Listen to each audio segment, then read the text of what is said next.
Welcome back, NoDQ Galaxy, to a brand new edition of the NoDQ Review, number 256 on this special Wednesday night. I am Virtue, being joined by this week's elite panel of the NoDQ Review team. Of course, Aaron Rift is here, the reliable one, Walter Cruz. Robbie Weiss is back, one of the hot columnists these days over on NoDQ.com. And of course, Mike is here, the long-lost brother of the Ultimate Warrior.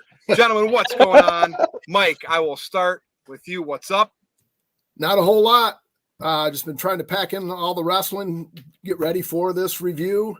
And I won't ask you guys not to spoil anything. I've got about 30 minutes. I'm at the second segment of the thing they're doing in the black and white. What are they calling that? So I got about 25 minutes of Dynamite left of last night. Dynamite, whatever. I'm not worried about it. All right. But otherwise, I'm doing great. You may get a slight spoiler for the ending of Dynamite.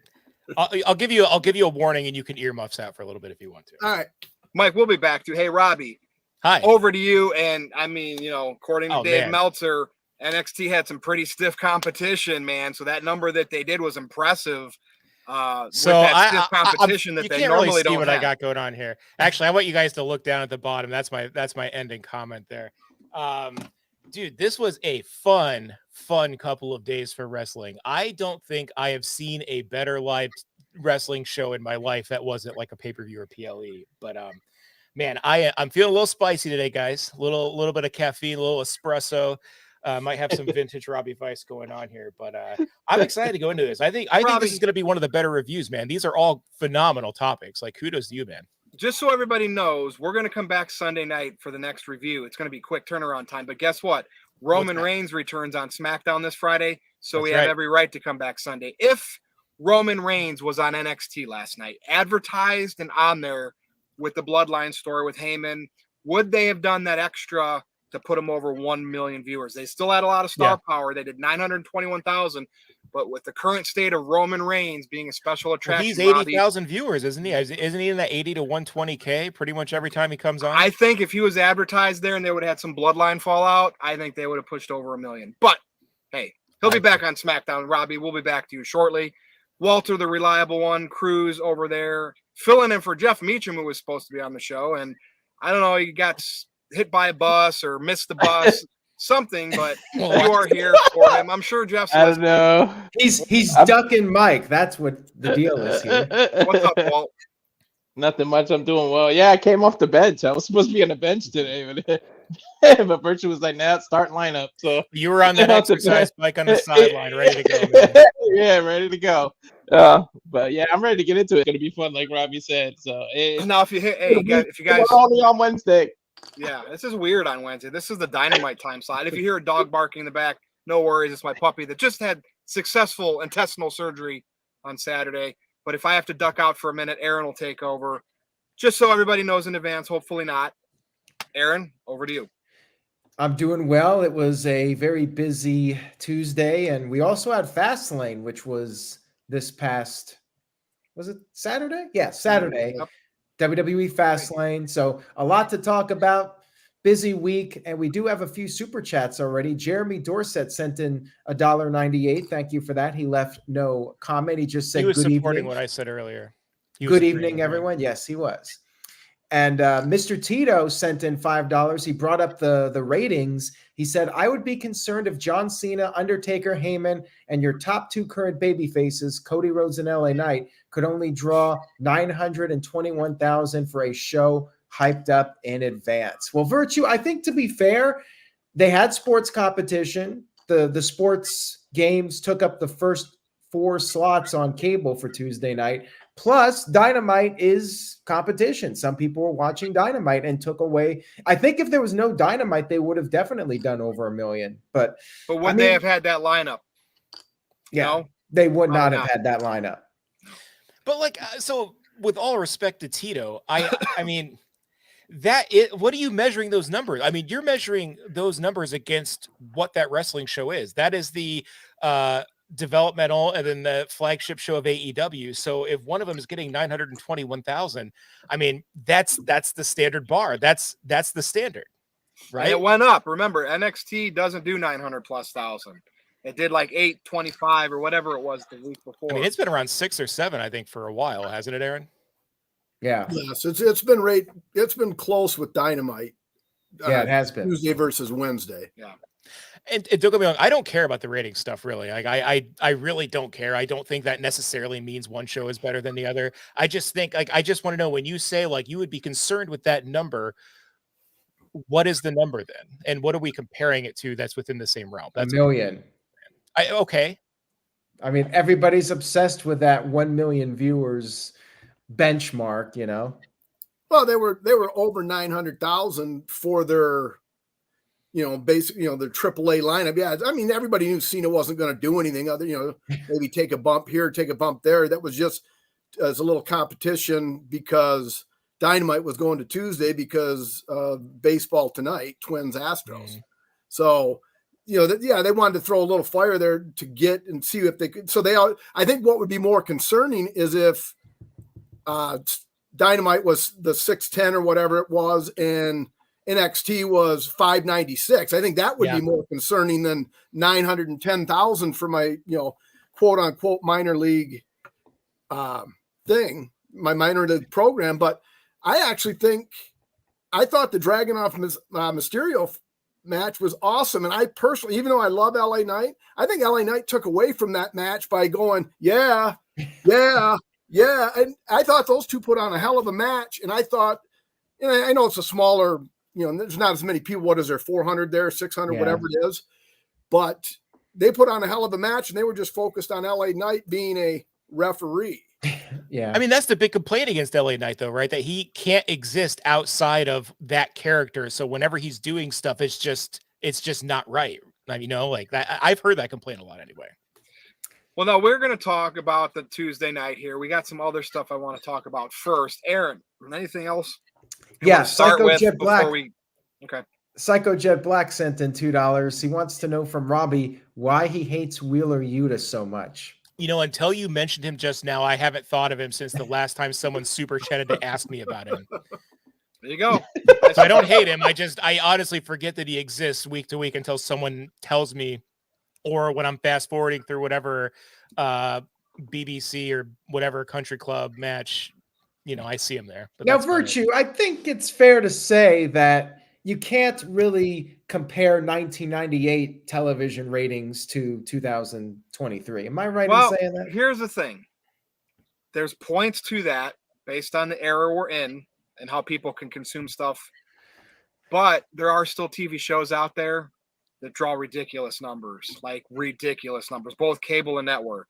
So why can't wrestling still draw on cable? You know what I mean? Yeah. It's because there are TV shows that have astronomical numbers still with today's era. So I don't know, man. I know it's different, but if it's good, they'll watch it. That's what Russo always said. Vince McMahon would tell him, if it's good, they'll watch it. I've always said that if this was not my job to cover wrestling, I would just watch YouTube clips. Like, I would not watch the full shows unless it was like, and we all have phones to do it right in front of us. Yeah. Yeah. If there was like a really significant show, maybe I would tune in, but I get caught up just watching the YouTube clips. Like, there's no need to really watch the live shows and, watch the premium live events. Walter? I was just gonna say everybody has their niche, because sometimes I wonder how the hell soap operas are still going. But I mean, they got their audience. I'm like, who the fuck is keeping this stuff still out there? And but there goes our everything has their niche. 10 minutes in. All right.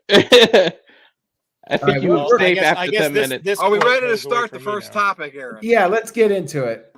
So Fastlane was Saturday, right? And the one not glaring, but we have new tag team champions, right? Cody Rhodes and Jey Uso. Did they won it? They won it recently, right? Fastlane. It wasn't before then, right? Because I had a lot going on this week. Yeah, I had a lot going on this week, and my puppy was under the knife when it was happening. So, Mike, I'm going to start with you. All right. Right, Cody, they need something to do.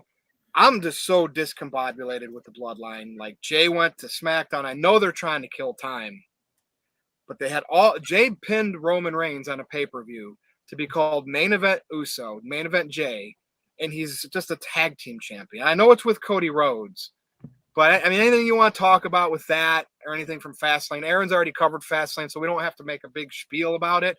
But like my bullet point from the show was the new tag champs. I totally disagree. I do not like it whatsoever. I don't either. Yeah, I didn't. A lot of people were sick of the bloodline. Perhaps I wasn't one of those people. I think it drew numbers. It was interesting. Speaking of soap operas, that's what the bloodline was. And the other thing that I didn't like about it is Judgment Day. It's supposed to be the baddest faction.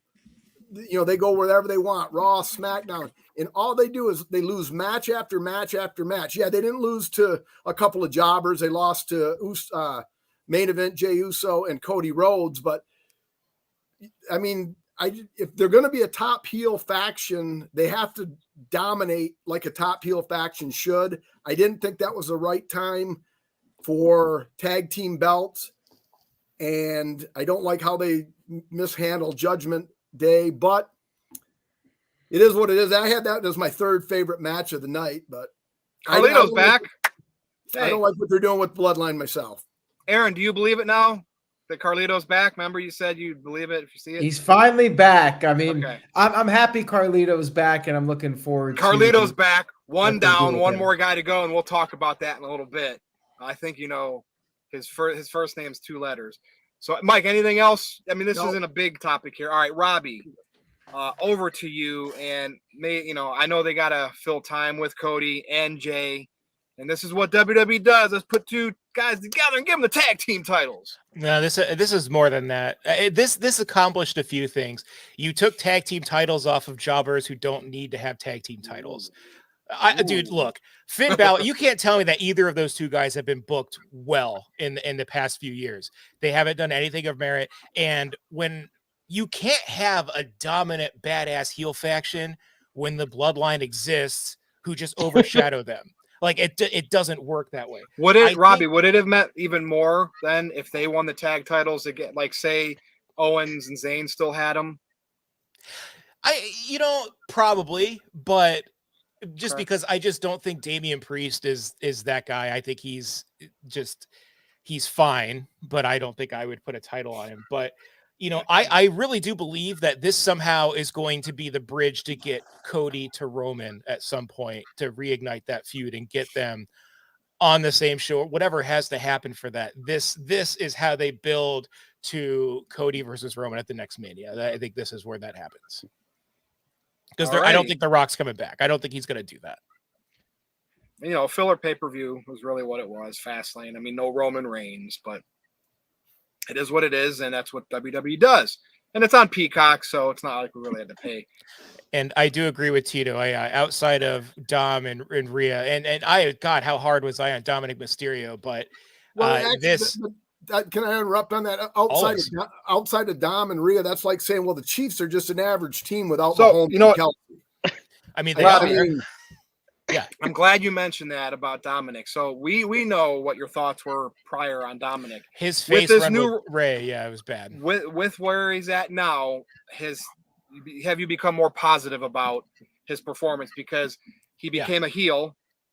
Remember, that's all I said I wanted from Matt Riddle. They never did it, never had the opportunity. Oh, and that would have done, I think, a world. It's that little bit of a difference. I just wanted to throw that out there. I mean, maybe that would have made you change your mind on him. But hey, he's unemployed right now. Anyway, but he can go sell pot. Okay, right. Walter, competition for you. Okay, over to you, by the way. All right, so Cody and mid-card Jay, because I'm not going to call him main event Jay because he's not in the main event. Cody and mid-card Jay winning the tag titles is the equivalent of when Virtue makes AEW a topic. It's just time filler for him. It's just something to get it over with because he knows he has to, basically. So I really think it was just to put some oomph in the announcement of the tag tournament, of the tag tournament in NXT. That was the whole point of him winning this title, so that Cody can be tag champions when he makes that announcement. Sorry. Oh, well, you said you saw the beginning of NXT, right? So that was the first segment. So you saw that, Mike, when he announced his announcements. So that's all that was. It was so that he can have some emphasis on why he's announcing the Dusty Classic tag. So he was a champ when he did it. That's what I think it was done. I mean, I'm sure that is a happy coincidence for the company, but yeah, but why it didn't lead to what I thought it was going to lead in my predictions at the end, because I did say they were going to win the tag titles, but I thought it was going to lead to the dissension of Judgment Day, and they're still together, and Damian Priest didn't cash in, so no, that makes they're less about sense to be to done me. with that faction. Those seeds, Rhea and Dom are not going to be there much longer. Those seeds have been planted. If you look at all those little things throughout, they need to cut off their Genettis. That's true. All right, Walter. So, yeah, again, not a big topic here. I just wanted to cover it. Aaron, you've already discussed this when you do your recaps. Anything you want to add? Well, I don't know if any chats came in, but I'm just a little surprised at so much negativity about the Judgment Day. I think they've been great. I love the Judgment Day. I think Finn Balor has been doing some of the best work of his career. Agreed. I think all of them are big stars. They feel like rock stars to me, and I'm enjoying the hell out of it. You think Damian Priest could be a world champion in a world that has Roman Reigns and Brock Lesnar? I don't think he could be world champion, but he could. What about Finn Balor? Could Finn Balor beat Roman Reigns, Brock Lesnar? He hasn't beat Rollins. But if he won at SummerSlam, I would not have complained. I think it would have been believable. Finn Balor is that pesky that shit heel. That no, Finn Balor's never going to be a world champion. The Judgment Day has been good for two people: Rhea Ripley. Miz was that though, and he was world champion. And Dominic Mysterio. Like, to me, those two have benefited from it, so I consider it a success. I know Damian Priest has the briefcase. Finn Balor's Finn Balor.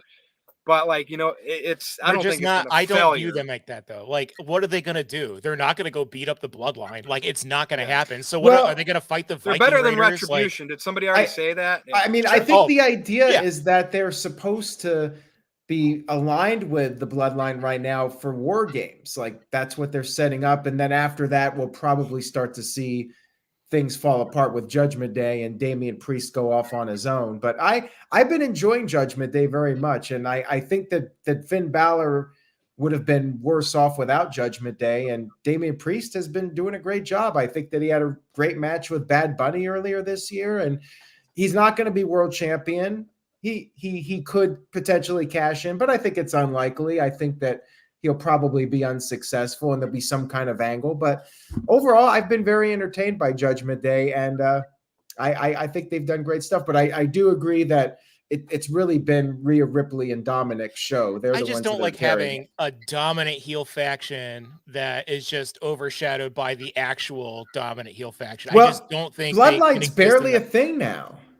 But even the remnants of Bloodline, like the worst parts of Bloodline, are better than the best parts of Judgment Day. And we all know everybody jumps ship back and forth. But if you want to, go tomato, Judgment Day is theoretically a Raw faction, whereas the Bloodline SmackDown. And then they started doing all this trade. And yes, I know everybody shows up on everybody's shows. I get that, but. So I'm with Aaron. I think Judgment Day is very entertaining. I just don't like the way they get beat by everybody. But anyway. Yeah, and that's probably why you feel like they're not really on the level of the Bloodline, because they've lost several matches and Balor's been losing. Years. And why is Jimmy on SmackDown always wearing red and Jay's on Raw always wearing blue? What the hell is that? Yeah, anybody else even notice that? Twins switch clothes sometimes, man. Aaron, anything else? And by the way, Jey Uso doesn't need to be in the actual main event to be a main event level superstar. And I was at SummerSlam. I was at Madison Square Garden. I think Jay's a superstar.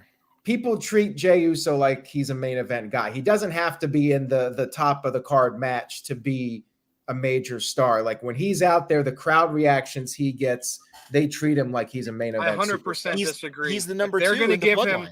If they're going to give him this moniker, if he got the Roman Reigns rub, he should have came, and he left SmackDown, he left the Bloodline to go to Raw. F this crap, this tag team crap. He should push Nakamura to the side, who's not winning the title anyway. Jay should have went right after Seth Rollins and been inserted, and maybe even won the World Heavyweight Championship. It's face versus face, but if Jey Uso won the world title, I would find him. I would have. credible That's as what I would have champion. done, and then he could be main event Jay on Monday Night Raw, and it would make sense. I think he could But anyway, carry it. Like, I don't know. like if I don't know. WWE booked him in that position, I think he could carry Yes, it. Walter. Walter. I just want to clear. I'm not digging at Jay. I like Jay. I'm just digging at the fact that they calling him main event Jay and then not having him in the main. Yeah, they should have him face and beat Rollins clean. Can't be the number 2 guy in the top faction and not be not consider yourself. Oh man, see, that's the beauty of wrestling. It's kind of like Pornhub. You got like 63 different categories because there's something for everybody. And the bloodline, in my opinion, again, you guys are going to disagree with me, and that's fine. In the bloodline faction, if it's a true heel faction and they were together, I've got main event Jey Uso, the 5th most important figure in that bloodline. That's fine. I mean, you're wrong. You can have that opinion. You're wrong. Yeah, right. Well, okay. I think you're wrong because I don't think Jey Uso is worth the damn. His promos are terrible. Ooze. Calm down, little bro. Sometimes it just doesn't matter. As long as you Settle get down. a crowd pop, that's what matters. Mike, you missed a lot. Like, I get it. I said I don't enjoy him. That's you guys are entitled to worship him, and hopefully he has the title longer than Bruno Sammartino ever did. I think Jay won me over. I think it's weird you're emotionally attached to wrestlers, but that's fine. Jay won me over as being potentially when he did the scenes with Roman in the ring when they were still all together. I don't give a damn what the tribal chief said. Like, there were those opportunities, but if you don't if you don't give the talent that opportunity to be that character that they need to be, that Jay was proving in those segments with Sami Zayn, through the background, he proved it all then, but WWE has dropped the ball with pushing him in the right way, and therefore you're soured on him, Mike. That's I would agree with that. Virtue. But anyway, yes. Yeah, so the thing is, only one guy on each brand can be world champion, but I think WWE is so hot right now. Jey Uso, Cody Rhodes, LA Knight, Sami Zayn, and Kevin Owens. These guys are all so over with the fans. Like, everybody's hot right now. They could all potentially, if WWE needed them to be in that main event slot, I think all those guys that I mentioned could pull it off. The crowd cares so much about those guys that any of those guys could be in that spot if needed. Like, but not everybody could be world champion. So it's a good problem to have. All right, Eric, anything else? We got to move on here. Which just circles back to why they need to make mid-card titles important again. That they have. Look at Gunther. Yes. And the who's the other champ? Rey Mysterio. So a 55-year-old. You have to ask who makes Robbie's point. I mean, they're probably setting up for Santos Escobar. I hope so. We'll talk about that later. Anyways, we do have a few super chats here, so we'll get to those. Tricks is for kids. Sent in a $10 super chat. Thank you for that. I've never seen this username before, but That's another TJS account, I think. Yeah, probably. Says, do you think they're setting up the Judgment Day, turning on Damian Priest when Damian tries to cash in his Money in the Bank, but there's no contract in the case that JD McDonough gave to him? That's an interesting point, and I feel like that could be the direction here, where the Judgment Day turns against Priest and JD McDonough takes his spot, or somebody else takes the spot. Like, I definitely see a failed cash in for Priest, and there's going to be some kind of shenanigans with Judgment Day to set up their eventual split. But yeah, I mean, that's a feasible idea, I think. What do you guys think? Virtue? Sure. Like, here's the thing with Priest. I honestly, I know they've had cash-ins unsuccessful. I think he should cash it in against Rollins at some point and beat him, but maybe just be a transitional champion to put it on to somebody else, or have Rollins beat him back for it at a pay-per-view following that. But I don't know. I mean, I think Rollins is holding it until WrestleMania at least. It's Psycho Jet Black sent in $2 and says, seriously, when should Priest cash in? Like, when is the right time to do this angle? Should he probably wait till would have been during the WrestleMania? Nakamura Rollins thing. Survivor Series, when CM Punk shows up and distracts Rollins at whatever match he's in, that's perfect timing for it, which we're going to talk Damian about. Priest win the title then? We're going to talk about Phil here in a second. To answer the super chat, theoretically, that's a good idea. The problem is the ref just takes the whole suitcase. Nobody opens it to see if there's a contract in it to cash in. So it's like, it won't work. That's also true. Yeah, they never Aaron, really next super explained chat. that. Yeah, we're caught up. I got him on. Okay. We're going to talk briefly here about CM Punk. And the good thing about our main event, we're going to be talking about the Tuesday night AEW versus NXT, which will kind of be the whole Tony Khan, how he handles himself, and Vince McMahon. That's all going to be the big main event, the last half hour. Here's my CM Punk thing right now, right? We talked about the cryptics that, why anybody go out of your way to do that? And there's no future plans. Dirt sheets, you don't know. You don't know. You get worked. You don't know that there's no talks, right? Because how funny is it that all of a sudden rumors came out, right? That's what they all are, because nobody knows. And then, hey, they're not interested. But then Meltzer always does this. But in the future, they could be interested. Well, no shit. So nobody knows. Nobody knows if he's coming back or he's not. My gut feeling, which is right, a very high percentage of the time, not all the time, but a high percentage of the time, says this is going to happen because there's money to be made. Tony Khan failed to do it with the turmoil over there with the whole Kenny Omega and EVP thing and Young Bucks. WWE's like, heck, we're going to bring this controversial figure in and we'll make it work over here. It will happen, people. I don't know when. It could be 2 years from now. It could be Survivor Series in Chicago. But don't say he's not signed or he's not going to sign, because you don't know. And the element of surprise with CM Punk through the roof. Why make anybody believe it? So you start leaking those things. No, yeah, we're not interested. No way. Because they want people to pop. Say he's not at Chicago. They know the dirt sheet marks are going to double down. See, people, we told you they didn't work out a deal. And then what happens if it's a Royal Rumble and he's number 30, Cody's in the ring? It's going to be an internet meltdown. And WWE knows that. They see that CM Punk can be professional when he does his MMA little gigs on TV. And Punk, although he got his ass kicked twice, he made UFC lots of money for being a bad fighter. That's the same company now. Robbie, take it away here. Now I'm a big CM Punk mark. Man. But I'm telling you, first of all, you called him Phil, which I very much remember getting chewed out the last time I was on this show. That's why I said that. That's fine. I know. That's why I said that. No, man, I'm not always on the same page with you, but dude, you are spot on. This is absolutely 100% happening. Because look, Dave Meltzer's not going to know. I promise you, he probably has some sources in the company, some maybe even high up, but something like the return of CM Punk to WWE is by far the biggest thing that they have in the chamber outside of a Roman Rock thing. And I think it's going to be something that's going to make them a ton of money. And they would be crazy to say no to that. Yeah, Robbie, why are they going out of their way with all these critics? Exactly. Nakamura doing the... And they're addressing it, though. Corey Graves addressed it. Yeah, why would they just WWE doesn't address things when they don't want to, when it doesn't mean anything. But like, they wanted people to talk about it. They wanted Corey to go out there and deny it. They wanted Booker T to go out there and kind of put that smoke screen up. My only concern is I am not 100% convinced that CM Punk can be the legend that kind of he is. You know what I mean? For years, we had this idea of what a CM Punk return would look like. These crazy matches he would have, the promos he would cut, the fire, all these newcomers, and he could have these just spectacular encounters with Teach the New Generation, all of the things that he did so well. But he kind of didn't. And now, granted, a lot of that is because he came back similar to a certain person we'll probably talk to tonight and just got thrown into some random matches with people who aren't really, in the same league as them.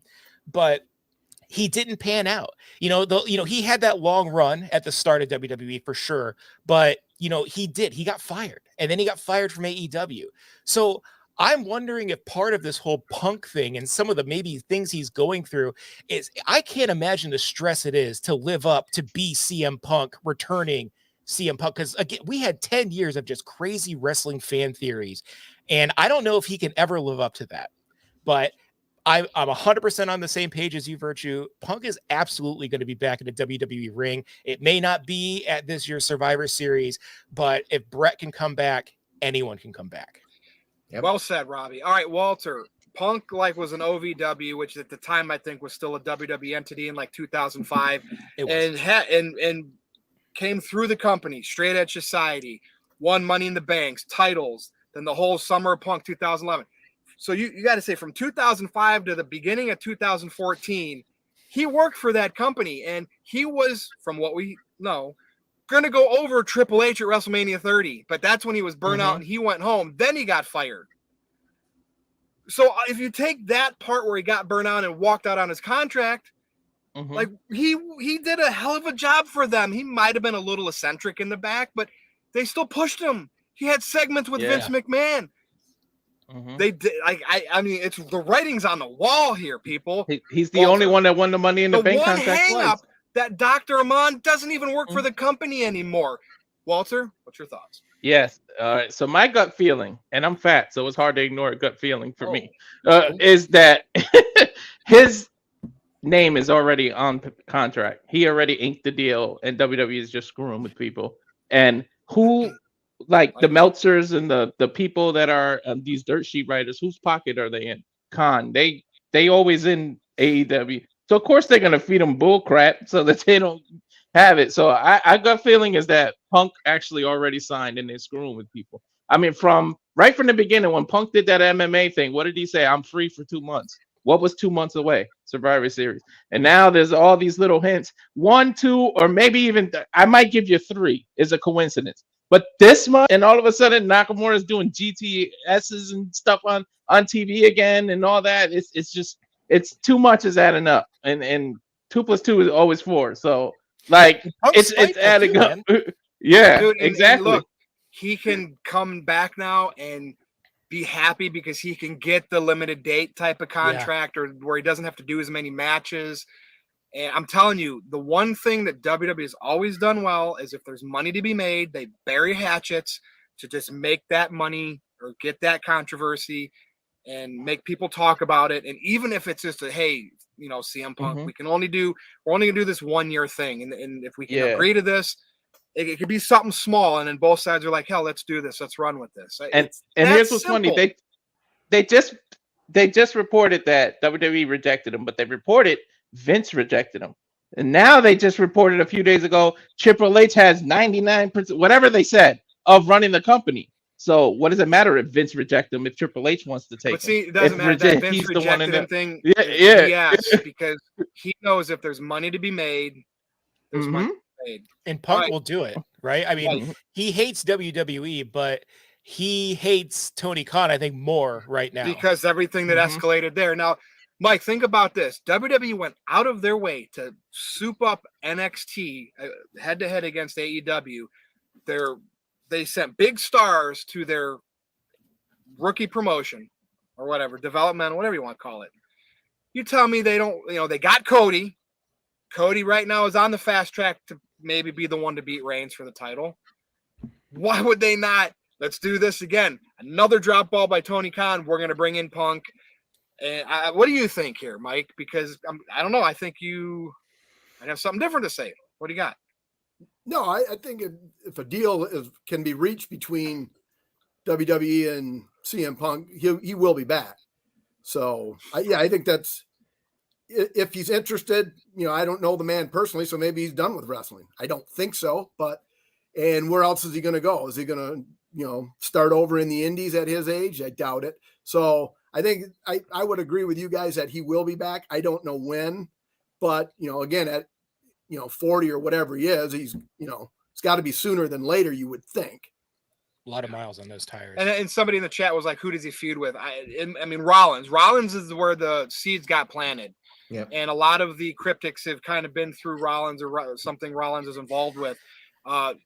That's perfect sense. And that's somebody Rollins, like if Punk is 45 years old, over the hill, not the worker that he used to be, him and Rollins will carry him if needed be. Like, you know what I mean? That's just the perfect first scenario.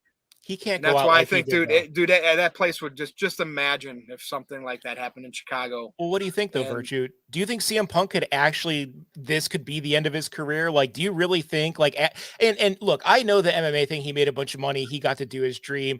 And I know he's okay with losing because he tried his best, but like, it's got to sting a little bit that you got fired from WWE, you lost at UFC, then you got fired from AEW. Like that's kind of the legacy. And that's not what modern fans will remember. People will take a half step back though. The fired from WWE is because he walked out. That's basically him quitting. That's fair. Okay.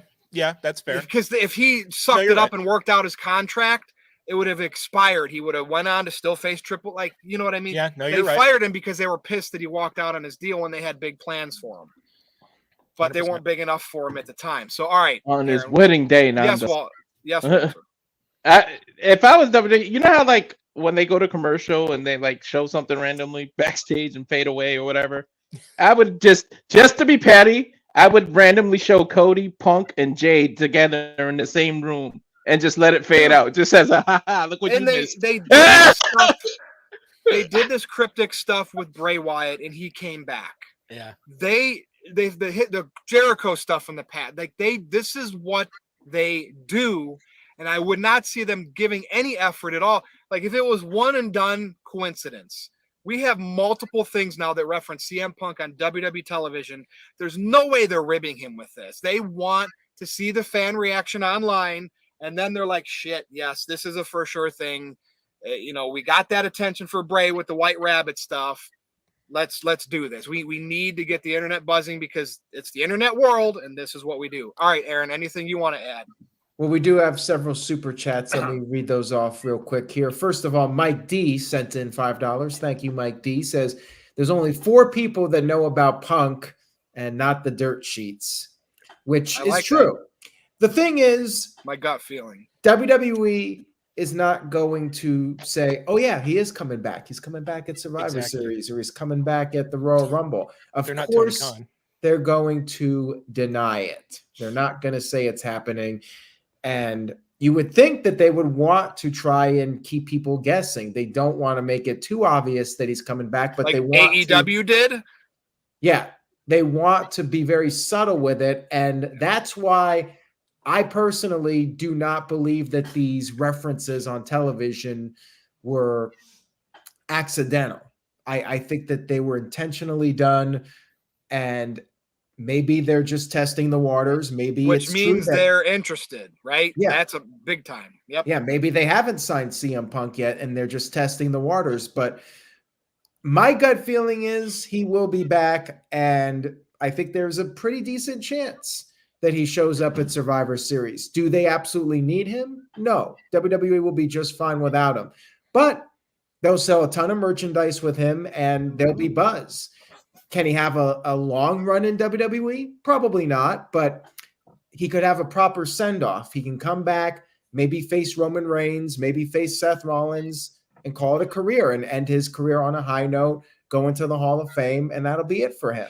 And he can be at a UFC pay-per-view as just like an extra commentary that says, man, these guys are tough. Trust me, I know I got my butt kicked by. Like that is perfect marketing. And then guess what? That'll pull some of the WWE wrestling fans over to buy a UFC pay-per-view because CM Punk is announced to be on it. I think he'll call UFC fights. I think that's what his next gig will be in. Yeah, like, hey, I got my ass kicked by these guys. They're legit. Yeah. Like, you know what I mean? All right, yeah. Aaron. So we'll see, but I do think he will be back. And Mr. Tito sent in $5. Thank you, Tito. Says, how does Dave Meltzer have no idea about CM Punk joining AEW, a promotion he has many personal connections to, but has all the details on Punk with WWE? Because he's a useful idiot that Tony Khan uses to spew whatever message he wants. Wow. Yep. I mean, I think he gives Meltzer some know. Truth here. I think he gives him enough to keep him, along, so he's right sometimes. But why would you tell David, like, first of all, Meltzer could be talking about something completely different and then ramble into spoiling this for a bunch of people at this point in his life. Yeah. Jeez. Wow. Well, I have no comment on that. Tricks is for Kids sent in a $5 super chat. Thank you for that. Says, if CM Punk doesn't return by the end of the Rumble, I'll donate $500 on the recap. Who are you? You have to come on stream before we accept that bet, because I don't believe you're a real person yet. Well, I think there's a legitimate shot of him showing up at Survivor Series or the Royal Rumble, but Survivor Series seems like the ideal place for him to come back. So I think if he doesn't show up at Survivor Series, then the chances of him coming back anytime soon will go down. But I do think if he doesn't show up at Survivor Series, I think he will go into the Hall of Fame one day and he will have a send-off. Maybe not what we're thinking, like with Seth Rollins and Roman Reigns, but I do think I could say this with almost 100% confidence we will see CM Punk on a WWE program again, whether it's Hall of Fame at the very minimum or something more, maybe another match. And Roman's message a few years ago, if there's money to be made with somebody, we bury hatchets and we do what we do because we're professionals. I mean, come on, man. Like it's just a no-brainer. It's a no-brainer that this will happen. I think the only way it doesn't happen is if CM Punk says no.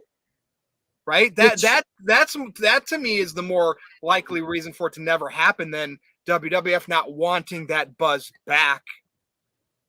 But then we could get AJ versus Jade, which would be awesome. Yeah, Walter? Yeah, I was just going to say, and probably Punk coming back will get AJ the itch to come back too. If she's medically Hall of Fames. They love those Hall of Fames. Maybe there'll be a WrestleMania in Chicago one year. I don't know. It's outside. There you go. Cold, but, all right. Psycho Jet Black sent in a $2 super chat and says, I guess we could all answer this. Did the show motivate you to watch NXT weekly? For me, no. But if they have like a big match with Becky Lynch, I'll tune in for that, but not on a weekly basis. I just don't have enough energy to watch 10 hours of wrestling a week. I really don't at this stage of the game. What about you guys? I'll put it on. If AEW was against it every Tuesday night, like if Dynamite moved to Tuesday, I'd religiously watch NXT to be one more viewer against AEW. Absolutely. Oh, jeez. I think I will add it to the fast forward part of my wrestling viewing week. I think it'll get, and I don't say that to be rude. Like I got a lot of shit going on. So, if I give, well, yeah, of course that too. But, if I give them 7 to 10 minutes through the fast forward, if I stop a couple times, but I am very intrigued with Hayes and Breaker. I think those guys are probably some of the best prospects I've seen in NXT since like the golden NXT era of like Rollins and all those guys. Yeah, I mean, I think that WWE definitely sees big things in those guys, considering that they got to do those segments with Undertaker and John Cena. Yeah, big for them, very big. Anyways, we're caught up, Virtue, so I guess we can move on. AEW Dynamite versus NXT Tuesday night. So WWE brought in all the big guns, as many as they could, to combat it. We know what the ratings were. We know how the shows went. Edge wrestled Luchasaurus over on Dynamite. You had a lot of interesting things happen. In NXT, we know of all the appearances, and we got some vignettes like Brian Pillman Jr., whatever his name is. I'm intrigued by that. So what's everybody's thought here on the Tuesday Night War? I know you could say I don't care, and going forward, I'll be back to fast forwarding stuff on Tuesday and Wednesday nights. But Mike, I will start with you. We're going to save good old Tony Khan and how he handles things like this after we talk about just the general two shows. So any thoughts here? I'm giving AEW a platform tonight, but also sharing it with NXT. Mike, thoughts? How far did you get in the shows? Did you watch highlights online? It really doesn't matter, but go ahead. I watched all of it, NXT other than the first 10 minutes. I forgot it was on. Then Caitlin said, you might want to watch it because you're going to be talking about it tomorrow. Otherwise, I wouldn't have watched NXT. And then I'm through the Hangman Page, Jay White match on Dynamite. So I haven't seen the end of that. And that's how I watch all my wrestling, is with the fast forward, simply because, Raw is 3 hours and I can get through it in about an hour and 30 minutes and still watch most of it.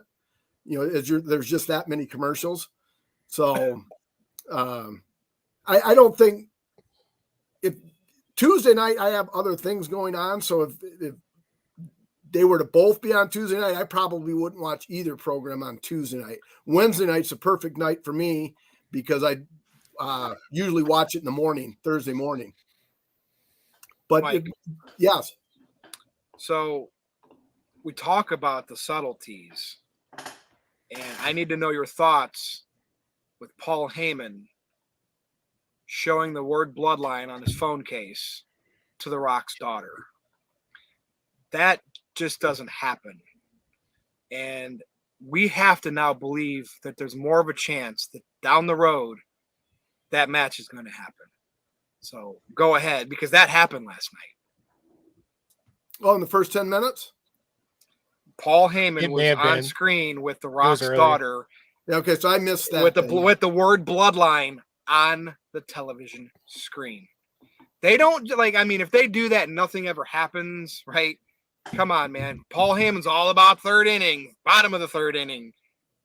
I mean, I'm telling you, Cody Rhodes may still win it. Maybe he'll be the one to take the belt off Reigns so they can go forward with the program with Rock and Roman. But that's another thing that happened last night. I got more intrigue out of NXT than I did AEW. Not the bash, but it's the little things. I don't just want wrestling matches. I want to see vignettes. I want to see backstage promos. So I just wanted to make sure I included that in there as well, because that was a major thing to me. When you're like the bloodline, you want to see the bloodline strong. Right. Let's see a rebirth of the bloodline again. Well, I agree. Like I said, I missed that. So because I hadn't started watching it because I started at 8 and I would think I was watching the end of one of the baseball games that was on. Did you see the Edge versus Luchasaurus then, or no? No. So you didn't see Edge get almost dropped on his head in a tombstone? No. Okay. I mean, wait. Actually, I haven't watched that yet. Well, no, that's okay. I was just telling you that happened. Like Edge taking tombstones, and we know some people have got hurt with pile drivers and tombstones in the past, and AEW always looking out for their talent. Gotta love it. I mean, Sting diving into tables. What a great company, man. What a great safe place to work. But one of the comments. Anything else? Yeah, well, the one last thing I'll say is one of the comments there that didn't like the Bang Bang Gang, not the guns, Switchblade and Juice.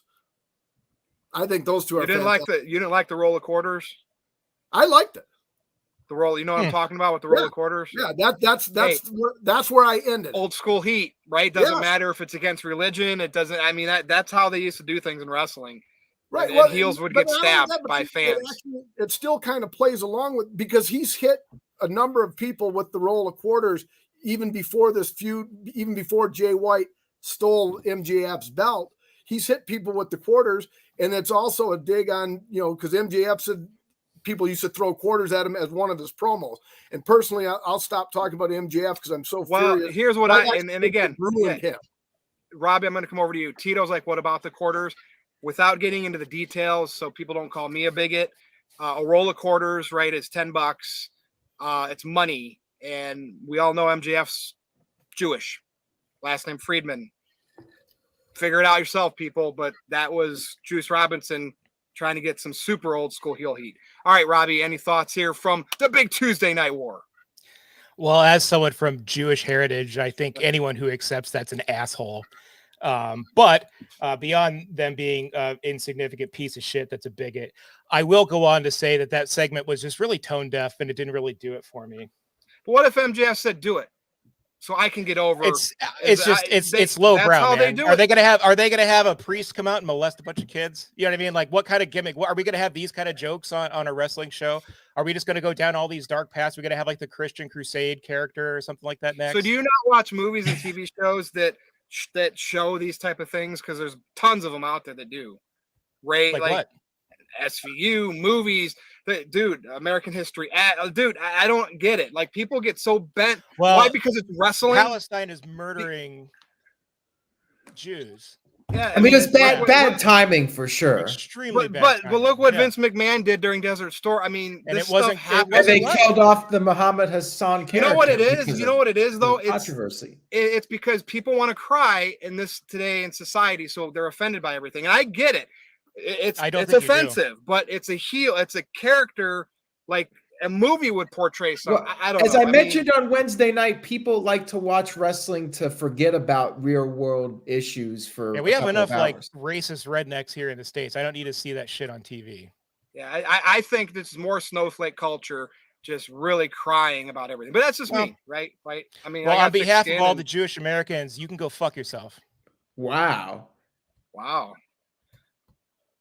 What just happened here? Yeah, I mean, whatever. Like, and the funny thing is, he has basically comes out and says what he wants about religion, and yet he has the freedom to say that stuff.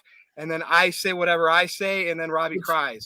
So again, it's just me proving that somebody else is making stuff up just to get attention. So anyway. and but I'll say one last thing about this. Yeah. I'm not backtracking because I agree with you, Virtue, that it was old school heat, but I actually didn't even read in the anti-Semitism. MJF, if you remember one of his earlier promos, he said the kid, that's why he's so insecure and he couldn't get close at the beginning of this Adam Cole thing. He said that kids would make fun of him and throw quarters at him. Well, yeah. I mean, and so and then Juice Robinson had the quarters with Max's name on. I didn't even take it as anti-Semitism anyway, because Juice Robinson has hit people with the quarters and knocked them out.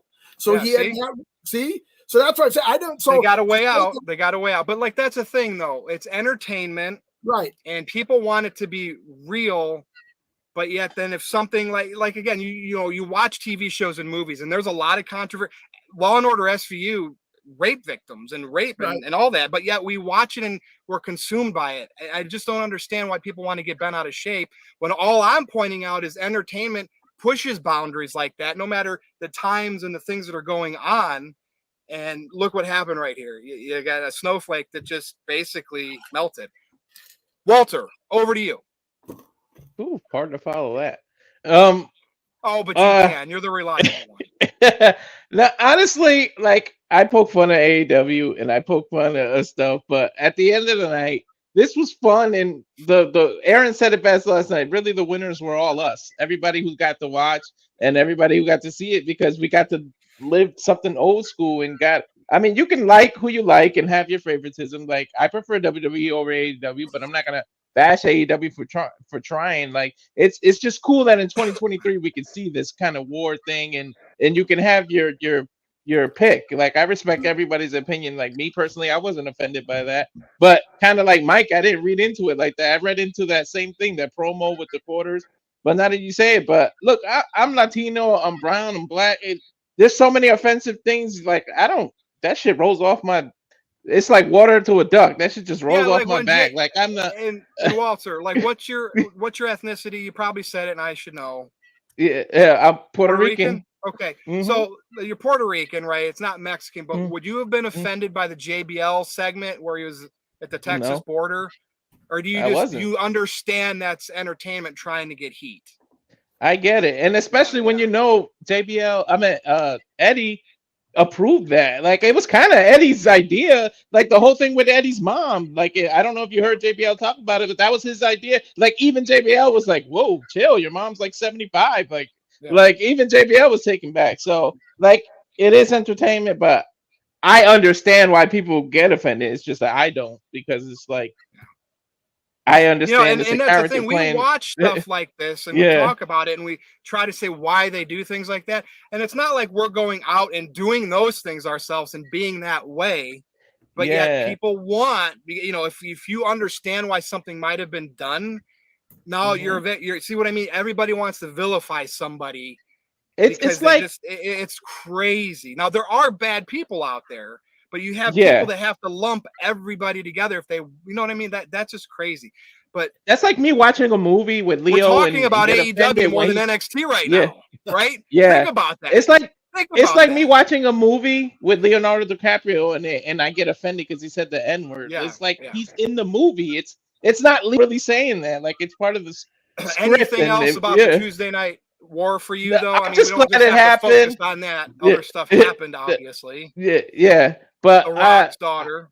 Yeah, that was that little clue, and to catch the little nuances, and that's what WWE is so good at. And the production, like we talked about it, Aaron talked about it last night. The production is like second to none. Like WWE has such great production, and it's like AEW's got to step up, but it's hard. They've been in the game so long that it's hard to catch up with that.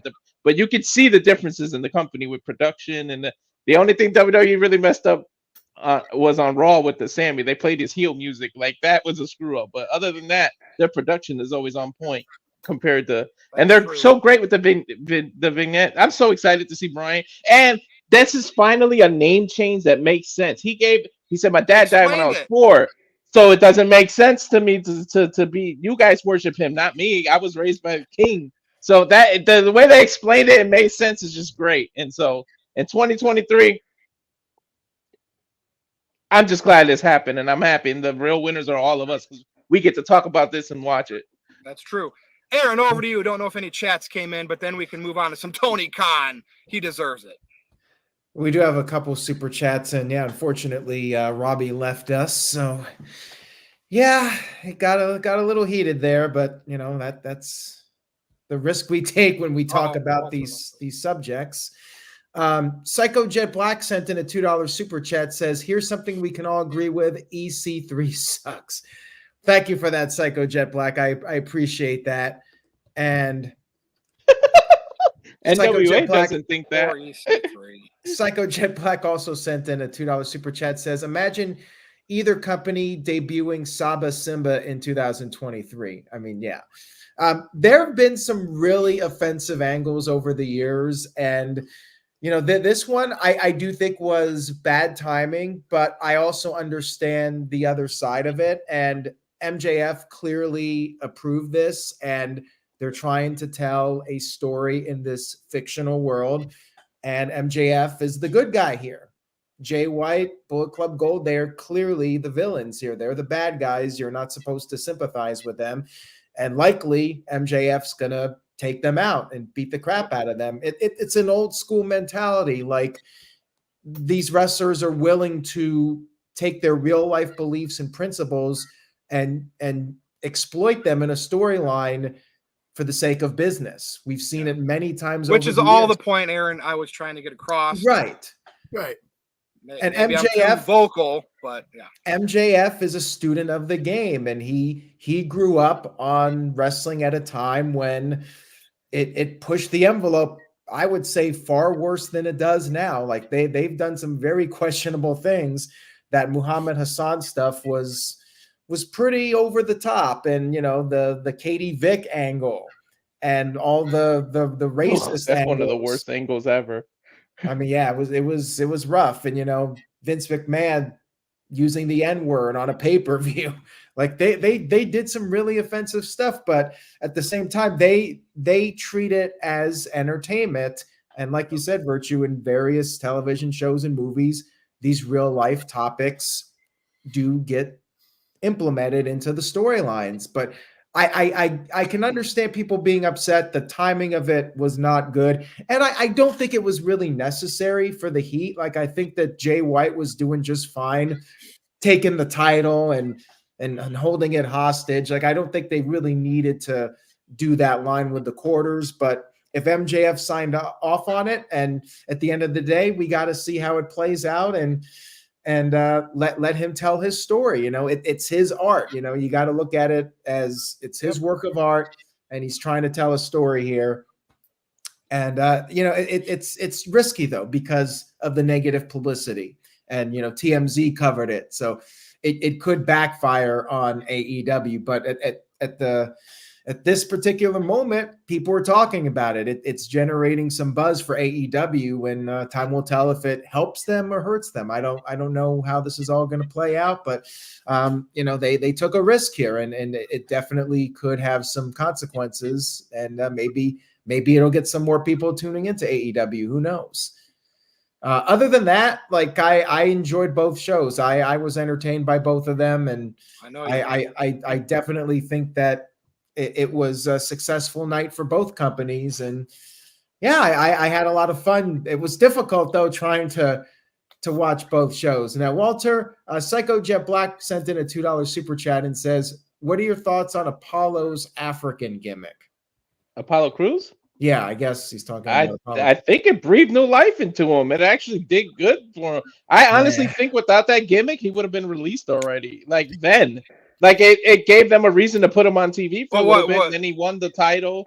Was it too stereotypical? Were you offended by it? Like, no, the opposite. They made him like a prince or a king. Like they try to uplift him actually, and then get breathe no life. So I think without that, he honestly would have been released. 2020 release. I just thought it was too like 1980s, too out of date, in my opinion. I liked it. Even when Booker T did the main event Mafia, and he had the accent, and he did. Problem, like we had Apollo Crews with a normal voice on TV for years, and then they did that. That was the problem. If he would have like been signed by WWE, and that's how he debuted, and was always that way, then maybe it's a little different. But yeah, you can't say somebody just starts changing their voice. Like, yeah, it was a little wonky because of that. Yeah, yeah. But, it's like Coffee when he lost the Jamaican accent.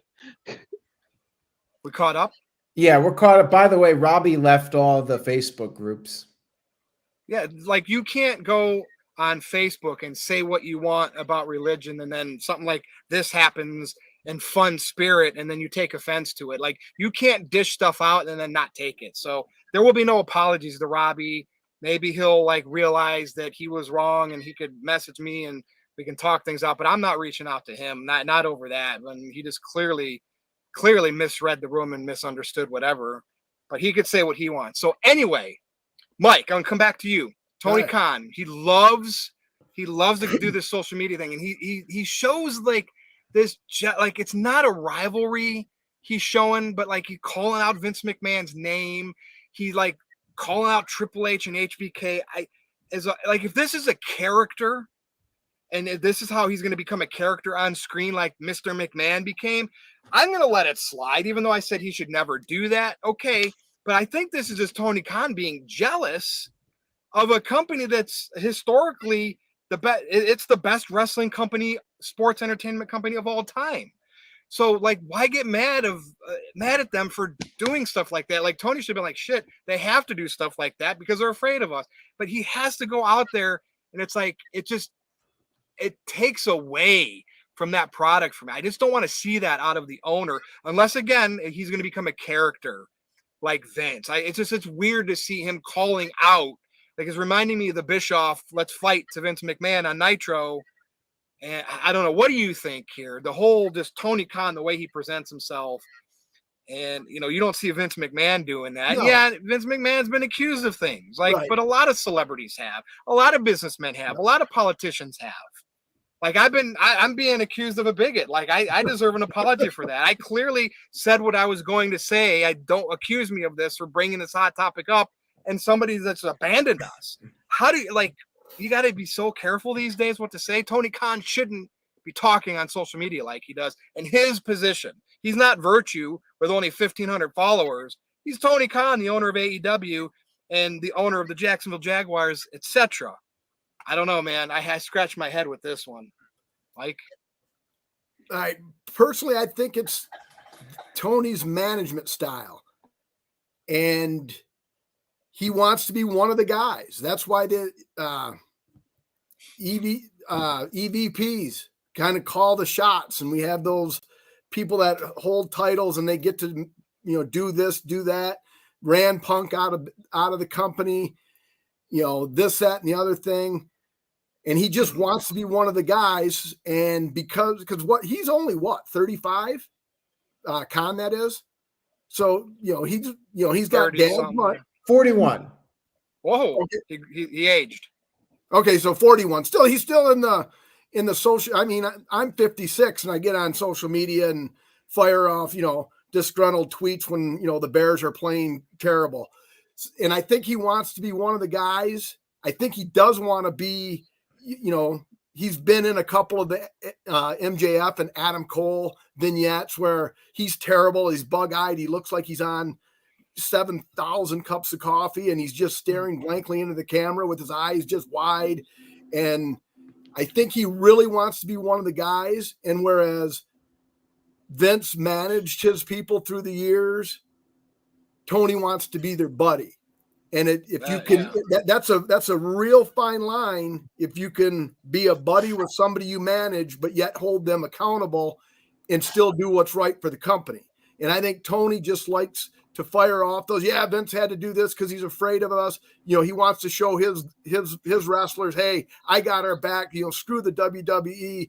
That's the only reason Undertaker was there because they knew our show was a lot better. Blah blah blah blah blah. So I don't think he'll have a role like Mr. McMahon used to have with Stone Cold and The Rock. I hope not. Yeah, me too. But I think that's just his personality. He's got daddy's money. And he's running a business and he's basically fantasy booking and firing off a shot at the company is like, it is what it is and makes it, that's what he likes to do. It needs to stop, though. It just shows the insecurity. That's the thing. Like, if he's the owner of the company, be bolder, be stronger. Right. Instead of wasting time worrying about what WWE's doing and having to say it, just focus on making your product better, bringing in fans that you don't have, changing my opinion, making me an AEW fan. Do it, okay? Virtue. The problem, and he showed it today, and that's he is so obsessed with winning Booker of the Year, winning an award. That is his focus, and his focus should really be, like you said, trying to draw new fans in and fill up these arenas and build your brand and make it bigger, because you want to be competitive with WWE. You want that long term. You got to think of the long term goal here, and that's to keep growing your business so it's financially successful for many years to come. AEW came in 2019. They were the hot new thing. People were burned out on WWE. They were struggling, not financially, but creatively. They were kind of in a slump, and Tony Khan brought in Cody Rhodes and the Young Bucks when they were doing well on the independent scene, and it was the right time. People wanted the alternative, but now WWE has stepped it up creatively and business-wise. They're as strong as ever. We talked about all their hot acts. They're selling out arenas, over 10,000 fans almost every week now for both shows. It's remarkable how well WWE is doing. They're giving their audience what they want to see. Oh, Robbie's back in the chat. No, different account. Go ahead, Aaron. Tony Khan needs to work on that, because the domestic live events, Dynamite, Collision, those numbers are way down right now. And yeah, their pay-per-view buys are good, but they have that core audience that will support AEW. It has its cult following, and if you say anything even remotely critical, they're going to come at you on Twitter. That's happened to me. That's happened to most of us at some point. Like, those AEW fanatics, they really come down on you. I'm trying to remember what I put out on Twitter the other week, and people were just coming down on me hard, even though I really wasn't that negative. Like, I was just, it was the attendance. And here's the thing, to quote Jeff Meacham, when WWE was struggling, I reported on it. Like, hey, their numbers are down. When their numbers are up, I report that too. When AEW's numbers are up, I report it. When their numbers are down, I report it. So I posted that picture because on Collision, Ricky Starks came out there, and you could literally see rows of empty seats right there in the main center section of the building. And to me, that's not a good look. People are like, well, who cares? The show's good. Doesn't matter. It does matter, because those buildings cost a lot of money to book, and they're going to lose money. Like, I don't care how much money the Khan family has. They got to run a profitable business. The Carters had tons of money, and look where Impact Wrestling is now. Look at WCW. They had Ted Turner at the helm, and people will make all the excuses, but at the end of the day, WCW was losing millions of dollars. Like, you can't be successful and be in the red at the same time. Correct. So Tony Khan wants to create a show that, like you said, Virtue, caters to the most diehard of wrestling fans. He's doing that fantasy booking. He's trying to win the awards. And I think that's the wrong approach. Yep. You got to figure out a plan to make those fans happy too, and create a legitimate alternative to WWE. But you need to focus on your business, and you got to handle yourself as a businessman. And I think with Tony Khan, like, when he goes on Twitter, I don't think it's doing him any favors. He comes off like a spoiled child. You got to know how to play the Twitter game. And he might see the views on it, like he gets 1 million impressions on Twitter, but half of the people, if not more, are laughing at him. They're not laughing with him.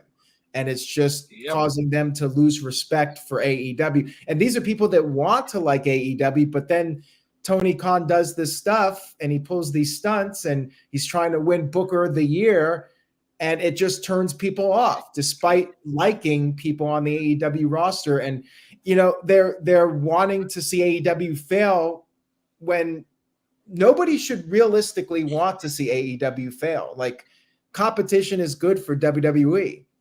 But Tony Khan goes out there and says these things, and it creates people in their minds wanting to see AEW fail. Like, it just drives them to hate what AEW is doing and not wanting to see them succeed. So yeah, he's got some work to do. Like Ryan said in the chat, maybe he needs a PR rep. Maybe he just needs to take a break from Twitter and just go on there to promote the shows. But when he starts responding to people and he's obsessed with there's this database website called Cage Match, and he's going on there. He's obsessed with bots. He thinks people are giving low ratings and they're creating bot accounts. Like, just let it go. Do you think Vince McMahon and Triple H obsess over that stuff? They don't. You got to just focus on your own thing. Forget about Twitter, because it is filled with a lot of trolls, and you're just feeding the trolls when you respond, and you get worked by them. They're working you. You got to work them. Don't let them work you. That's all I got to say about that. And he's like, there's been stuff that's happened on AEW television that intrigues me, that makes me want to get behind wrestlers. Like, I might be more behind MJF now because I want to see him kick Juice Robinson's ass. But I don't know if that's just the wrestlers kind of doing it. Like, hey, we're going to do this. Tony ain't coming. Tony's making the matches, but let's make the heat. So I wish Tony would just go away. Remember those first several months of AEW before he was, you didn't even see him. Those are the best time I liked AEW. I know Jericho was a champ. And then Tony Khan basically, I'm the guy that writes a show. I'm the owner, this and that. And it's been hard for me ever since. So anybody else want to add anything before we close the show? Yeah, I'll go on it.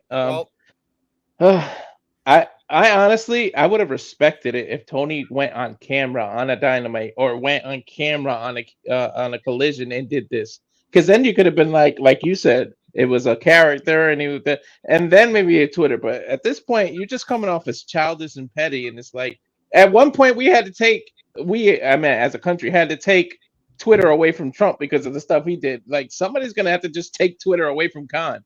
Like, or like they say, give them most celebrities do have, like, it's not really them. Like, when they do these apologies for something they offended, or it's not them, it's a writer or somebody that represents them. Like, he's going to have to not use his own Twitter account and just have somebody run it, because you're just coming off as petty, childish, and I don't know what's wrong with you. So, like, you're a billionaire or millionaire. I think he's a billionaire, or his dad is. Yeah. But and you're coming off as like petty. Like, these people. Like, why are you responding to regular people? Like, I don't get it. It's like you're coming off as petty and jealous of another company's success. Focus on you and focus on making a better product and turning people that joke and bash AEW into fans, taking WWE fans and making them AEW fans. Instead, you're doing the opposite and now turning AEW fans into WWE fans because they don't want to deal with your pettiness. Yep. I once hated John Cena, but then I grew to respect it. You know what I mean?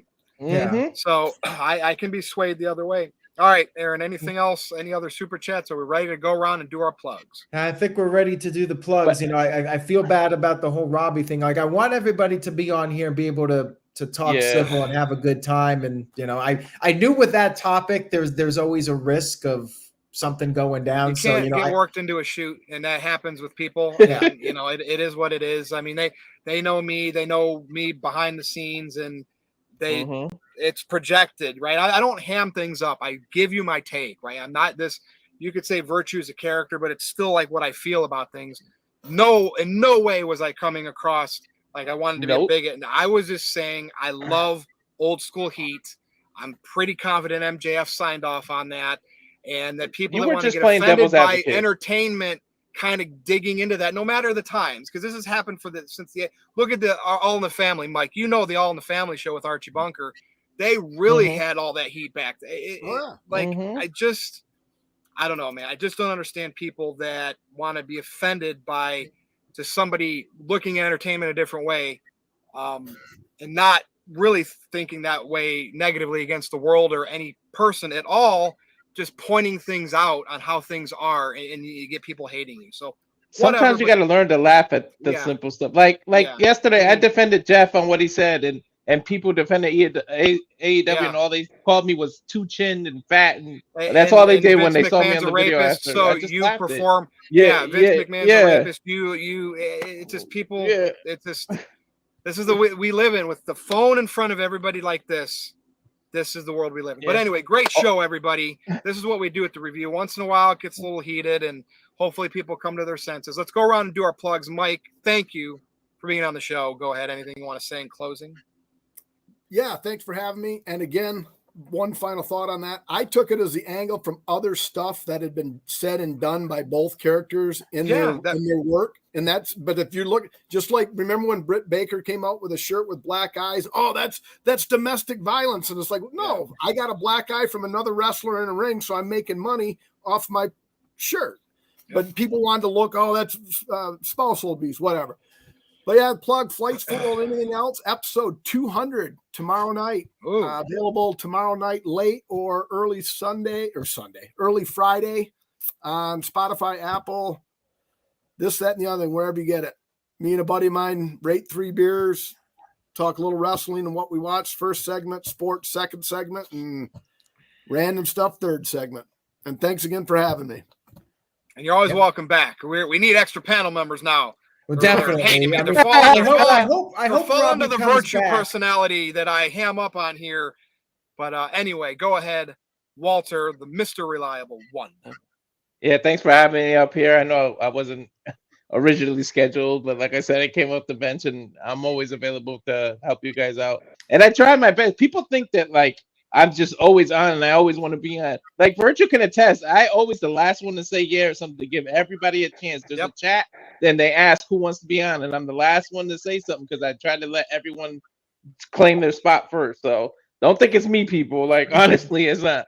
But anyways, for the followings, you can follow me at the Cowfire Farms on Instagram, on YouTube. I do have the Rage of Wrestling, which I am gonna start doing watch alongs for UFC, even though Oliveira's out of the main event and it's Alex Volkanovski. I'm still gonna tune in, still watch it, still bought the pay-per-view anyway. So, and then on X, Twitter, whatever you want to call it, at Walter Alex Cruz. Again, Aaron, thanks for having me on here, and everyone.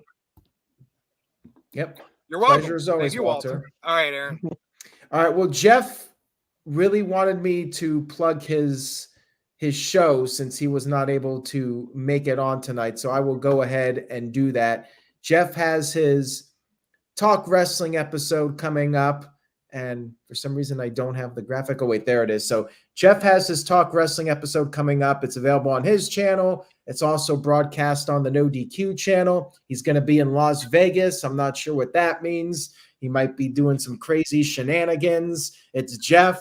Jeff is known to cause a little bit of controversy from time to time. If you saw his stream a couple days ago, Jeff definitely can get people talking, and not always in a great way, but most of the time Jeff is able to provide some positive input on the world of professional wrestling. So check him out over at the Jeff Meacham Network, and just stay tuned to NoDQ.com for the very latest. And hopefully Robbie will be back. Things do get heated, and hopefully cooler heads will prevail. I do apologize to Robbie for things getting out of hand, but I do want everybody to be able to feel comfortable expressing their opinion. Like everybody should be able to say what they want to say, get it off their chest, but sometimes in these types of topics, it can be touchy, and it definitely drew some controversy, that MJF segment, but it hasn't been the first, and it certainly won't be the last. That's wrestling, the nature of wrestling. People like to push the envelope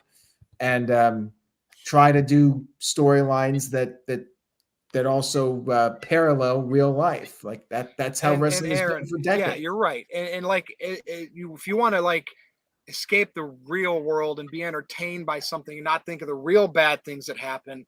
But okay, that's a bad thing that happened on AEW, but I'm looking at that and trying to be entertained so I can forget about the negativity of the real world. Nobody, like, that's not being a bad person, right? You're not a bigot. Like, it's not like I'm sitting here thinking, like, go, what's the group called with Juice Robinson? What are they called? Bullet Club. Yeah, I'm like pro MJF on this. I want to see him get his comeuppance and kick some ass. Right. But anyway, I think that's the whole point of the storyline is that MJF's going to take these guys down and be the conquering hero. Yeah, maybe MJF will hit him with the roller quarter. Right, yeah. Exactly. Yeah, like that's what I want to see out of it. And I guess I couldn't explain that well enough. But anyway, thanks for clarifying that. Well, I think it's because you were starting to call him a snowflake and stuff like that. I think that's what might have set him off. Yeah, you took some of the heat off me, Virtue. Thanks. Jeez. I mean, we do have a couple after dark super chats here. Psycho Jet Black sent in $2. Thank you for that. He says Tony needs some of Walter Cruz's stash to stay mellow. Yeah, he does. He's got some competition out there. Walter does now with Matt Riddle going into his own business there. Yeah. I'm hoping RVD and Matt Riddle. Maybe you guys, maybe you guys can partner up. So, all right, and, James, shout out to James. He says, Virtue, my New England Patriots comments from years ago don't seem so bad now. Unblock me. Oh, I'm not a New England Patriots fan. I don't understand what's going on here. Oh, well, apparently. I unblocked everybody on Twitter that I had blocked until I started going on a new blocking spree, but only the last few months. So you should be unblocked. Unless I'm not a Patriots fan. I don't understand that one, but email me at NoDQ virtue@gmail.com. Maybe we can clarify stuff there. I don't know what's going on. And anyways, we're caught up, and that's all I got. So Virtue, go ahead and wrap us up.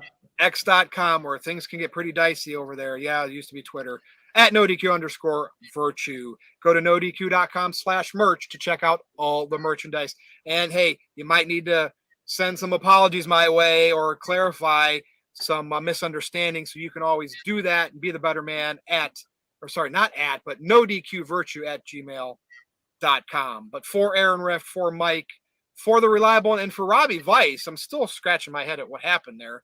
Maybe he was just having a bad night. For the whole NoDQ Galaxy, Jeff Meacham, everybody that wasn't here, Colin Andrew, thank you for watching and listening. We will see you again next time. Good night, everybody. Oh, and Roman is back Friday night. And Phil Murchie, get the new Say Yeah to NoDQ.com shirt. Yeah. Yeah.